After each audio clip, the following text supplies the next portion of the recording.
over to Dr. Amit Mahajan, another prolific surgeon from Chalisgaon, and he has done some interesting studies on objective parameters like Aberrometry after using the extended depth of focus IOLs. So over to Amit.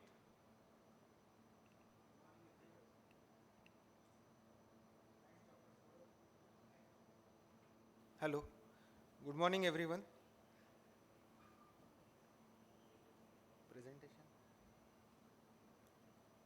Thanks Dr. Saurabh for making me part of this interactive IC.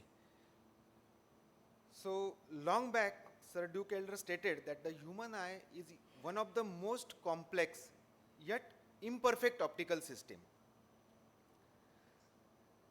So the basic question is why we need aberrometry. One more new machine, like so many graphs, so many representation, why we require this?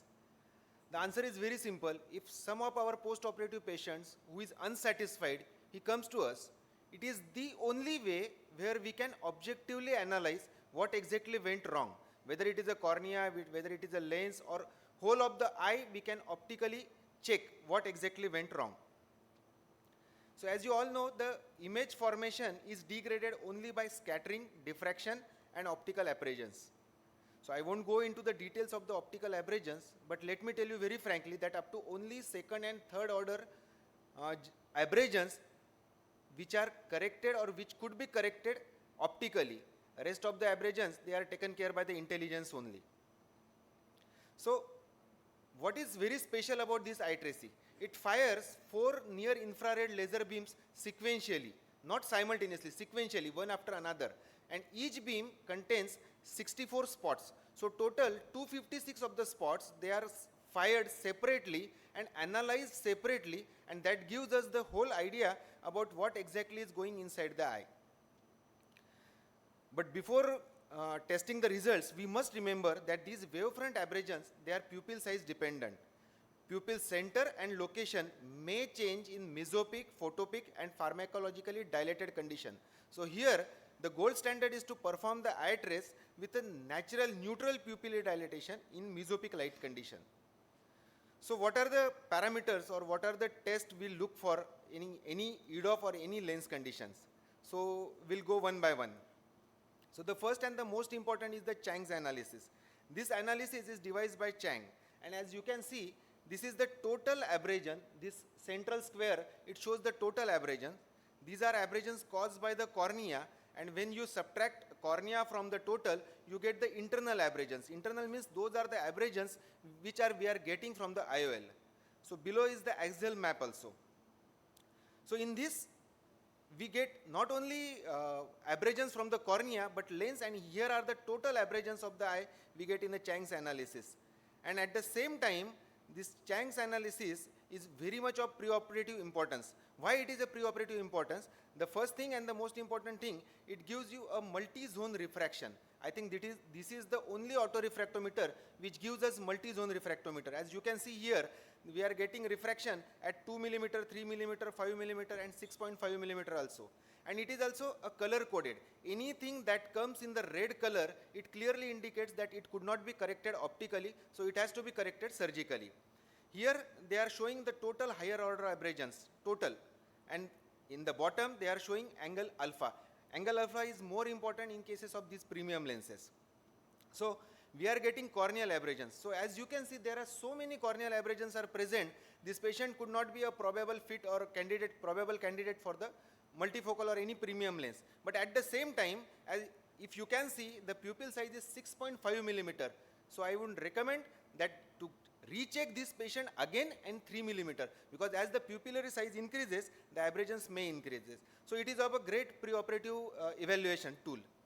So this is a post-operative case of Chang's analysis of a lentis comfort. As you can see, very minimal internal aberrations, very minimum from IOL surface, that gives a totally very less or very minimum total aberrations. So this is a satisfied patient of lentis comfort. But this doesn't mean that multifocal patients have so many aberrations. This is a happy multifocal patient. This is also even not a trifocal case. This is a bifocal case. And as you can see, there are very minimal aberrations induced by this bifocal also. Now, as we all know that checking contrast is not only tedious for ourselves, but tedious for patient also. And we don't have that vector analysis chart or Pelli-Robson chart.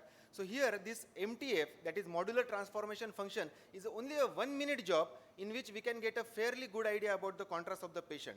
So as you can see, again, there are 3 components.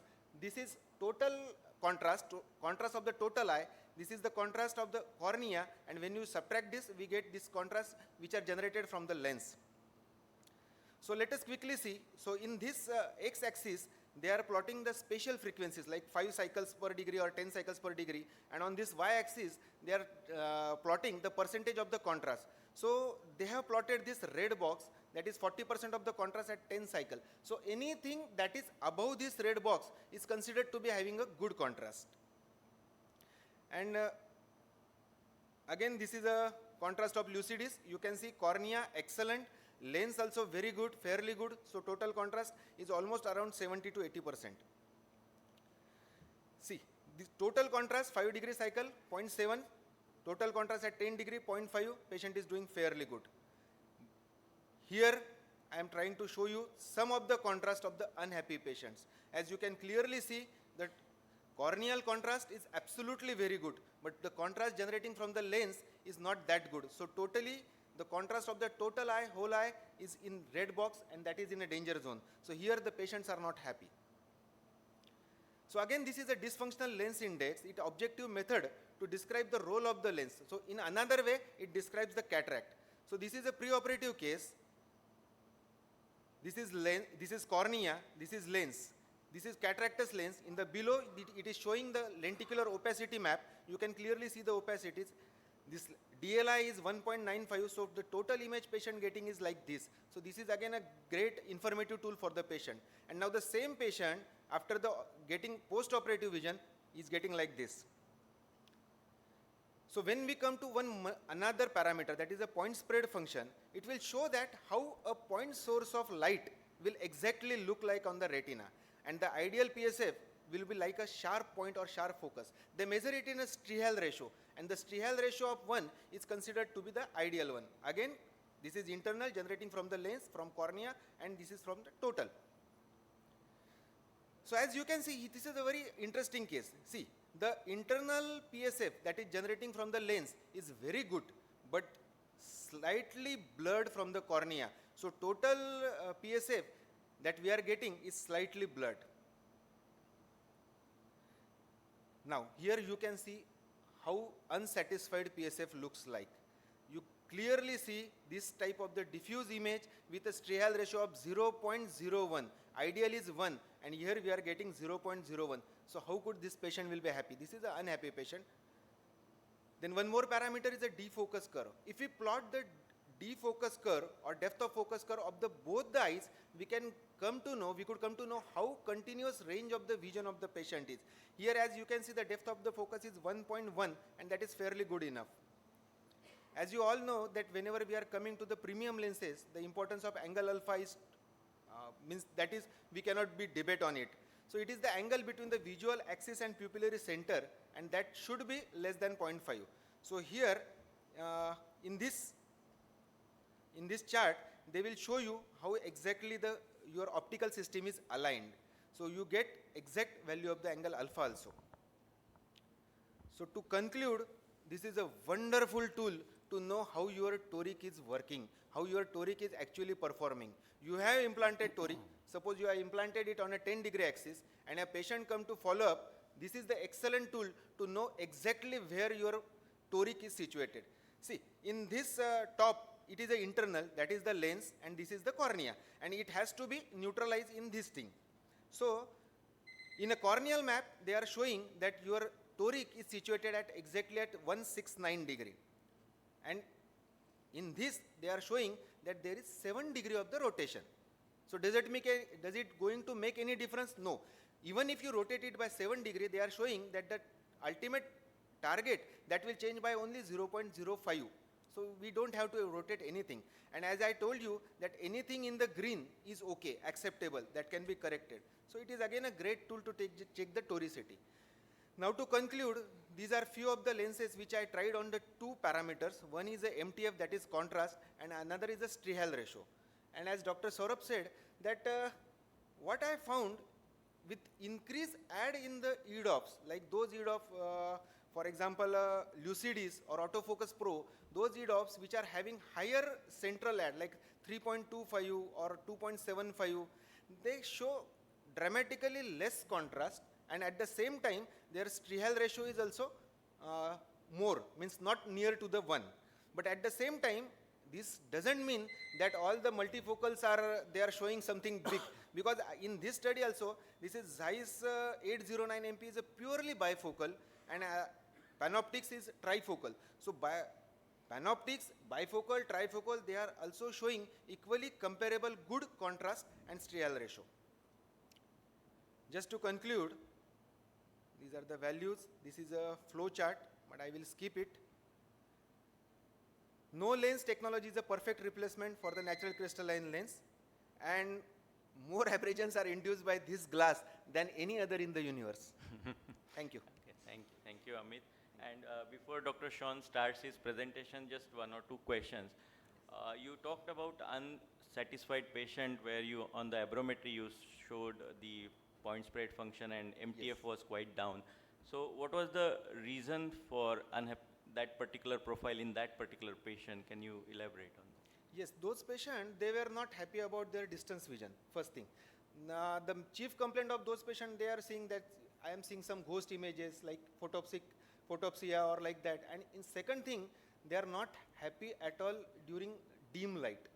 Mesopic conditions, they were not happy at all.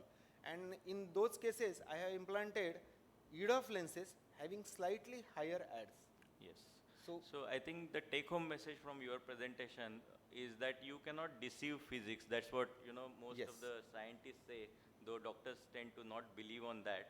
So whenever you have near addition which is higher than 1.5 in the optical profile, just remember that it is going to reduce the contrast for the patient. Now most of the patients will be still happy because we have other retinal adaptations and brain adapts to that. But remember, whenever you are going for any IL, whether it is a EDOF or it's a trifocal which has higher addition, you may have some patients who are not happy with the results. And like this, Aberrometry might pick up those cases where it's correct. So and for those patients, Nitin will. For those patients, in another eye, I have implanted different EDOF having lesser ad. Okay. And bilaterally, they are happy. But whenever they check one by one, they are not happy with the older lens. Yes. So, Nitin, you want to have? So just one simple point that it is very, let me emphasize importance of doing tear film analysis in all these patients, especially when you're doing EDOFs, or because what he showed that it was aberrated, poor point spread function, poor MTF. If your tear film is bad, even after you do a great surgery, all these parameters will be really abnormal. So whenever you do these lenses, make sure your tear film is healthy. If it's bad, you take your time, make it better, and then do these lenses, because tear film by itself can induce all kinds of altered point spread function, MTF, everything. Thanks.